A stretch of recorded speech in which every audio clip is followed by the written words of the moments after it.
जब मिस्र फतह करने के लिए सहाबे किराम गए, यही एक वाक़या रहम पर बयान करना चाहता हूँ और फिर आगे बढ़ेंगे। चूंकि मैंने कहा कि आज हदीस मुकम्मल कर दी जाए।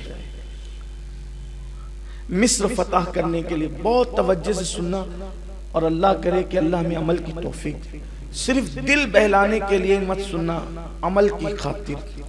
और फिर देखना जब दिल में रहम करोगे, अल्लाह की मखलूक पर रहम करोगे, अल्लाह की तरफ से फिर इनामात की बारिश कैसे होती है। सहाबा किराम मिस्र फतह करने के लिए गए तो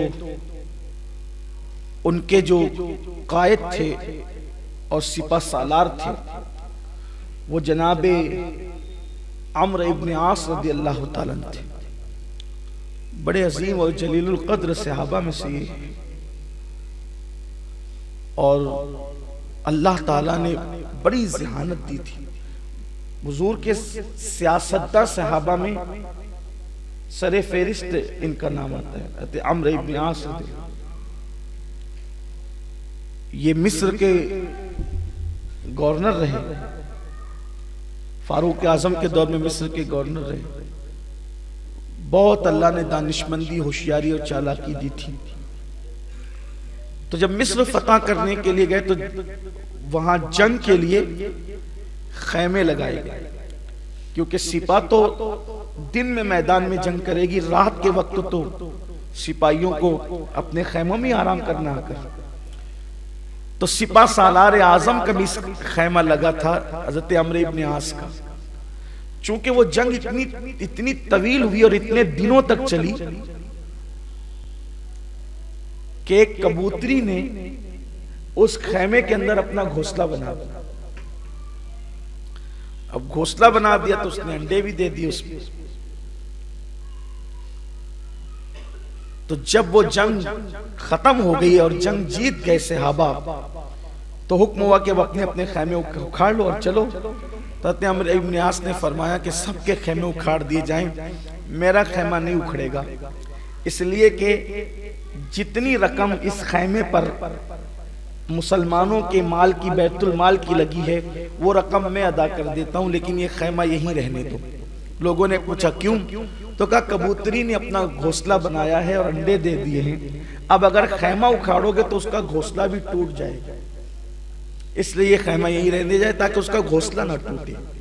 जरा तवज्जो करें, हम नबी या रहमत के गुलामों को तवज्जो करना चाहिए।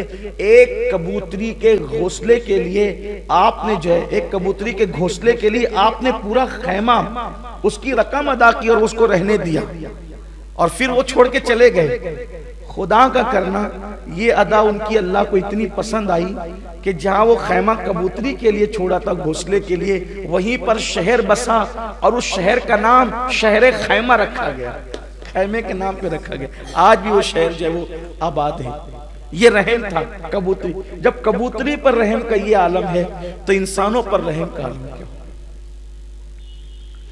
आजकल तो एक इंसान दूसरे इंसान को गुलाम बनाने की कोशिश करता है।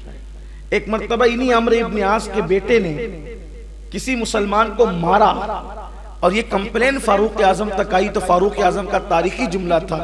जुमले बड़े शानदार हैं इन लोगों के, कोई इस तरफ तवज्जो करे, अकवाल बड़े जबरदस्त हैं। ऐसा लगता है कि जैसे कूजे में समुंदर नहीं है, कूजे में, बल्कि कूजे के अंदर कई समुंदर जमा कर, समुंदरों को कूजे में जमा, समुंदर नहीं समुंदरों को कूजे में जमा किया।